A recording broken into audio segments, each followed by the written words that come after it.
This story is hilarious to me. So there's a horse named Medina Spirit, however you say it. I don't know. I don't really care. This horse won the Kentucky Derby. And the owner is a guy by the name of Bob Baffert, which is the perfect name for somebody who owns horses that win amazing races. So after this horse won the Kentucky Derby, they do drug testing on the horses, and the horse tested hot. In other words, the horse was taking performance-enhancing drugs. Now, we're going to come back to that in a little bit. I want to tell you guys, the things that I know about this, because somebody who I used to be fairly close to was huge into this. And so I have at least more of an understanding than your average person as to what goes on with horse racing. So anyway, this guy goes on Fox News after his horse tested positive for performance-enhancing drugs. And his reaction is hilarious. Will you run Medina Spirit this weekend in the Preakness? I know you've said that, but they're going to have a meeting tomorrow down there at that race. No, actually, they're on their way right now. They're in a van. They should arrive this afternoon, and we're definitely planning on running them.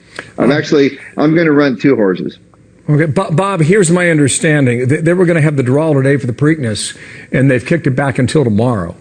You have another review. Those results may not be available for several weeks. So the Preakness goes down this weekend. The Belmont is here in New York 4 weeks from now. I don't know if we have final results even before the Belmont is done, but your plan is to race in the Preakness.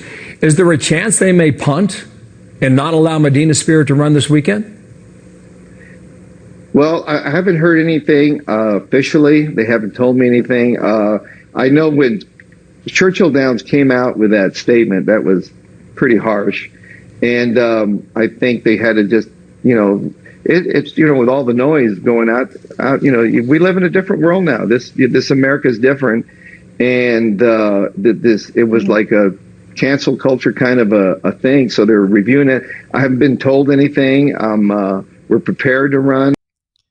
Homeboy is blaming cancel culture because he doped up his horse. Come on, son. Come on, son. Now, I will say this. There was a much better defense that he could have and should have used. That defense is honestly the same thing that Lance Armstrong should have said when it was revealed that he was taking all these different performance-enhancing drugs. They are literally all doing it. Literally.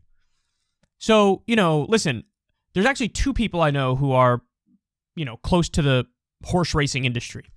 One of them is the former business manager at the car dealership where I used to work. And that guy bet horses his whole life. He was obsessed with it. He loves it. And so he showed me how, you read the thing in the paper as to what the stats are on the horses when you make your picks. It was actually pretty interesting. I'm not going to lie. I haven't done it since back then, but it was pretty interesting. Anyway, what he tells me is they're all on the juice. The question is, you actually have to determine, as somebody who's betting the horses, which horse has the best juice. So there's actually everybody knows all the horses are drugged. The question is, which one is getting the best stuff? And beyond that, my brother-in-law's friend also, I think he works at one of these places where there's the horse races. And he says the same thing. He's like, yeah, they're all on the juice. And that guy might be close enough to them to know which ones are on the good stuff. And so just to put this more in perspective for you, there was something I think this was the Washington Post or the New York Times.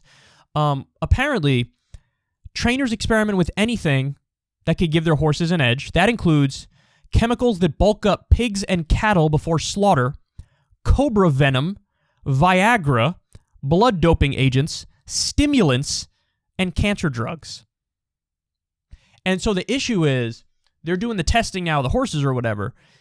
The issue is it's difficult for the people who are doing the testing to keep up with the new and unique ways that they dope the horses.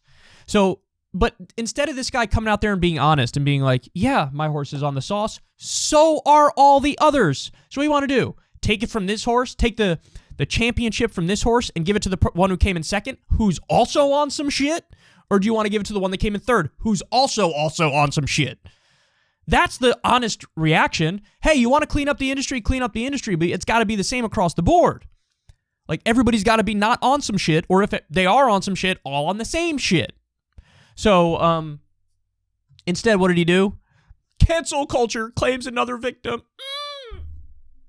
Come on, son.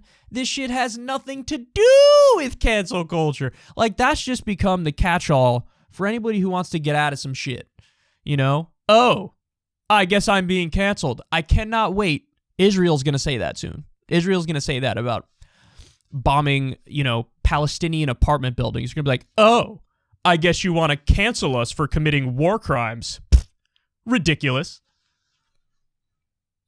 You got to relax, dog. You got to reel it in. This stuff is so tired. This stuff is so sad and stale.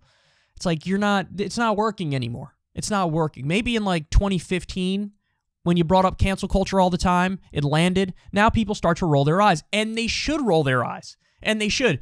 And, this has always been the problem with that narrative anyway. Like, I remember when Ann Coulter complained, like, you can't say things that are factually wrong, and then when people are like, hey, that's incorrect, you go, oh, I guess I'm being canceled. No, you said something incorrect, and you're being corrected. Not everything is cancel culture. Anyway, God, it's so stupid. And somebody else made a great point. They were like, if you want to convince people that you're innocent, don't wear sunglasses inside while on TV, which is what Bob Baffert is doing. Also, don't name yourself Bob Baffert. Not that he named himself. His parents obviously named him. But you might want to change your name away from the name that, like, screams, I'm sleazy as hell. So, anyway, there you have it. I don't know what's going to happen with this horse, but this shit was not cancel culture. Not at all.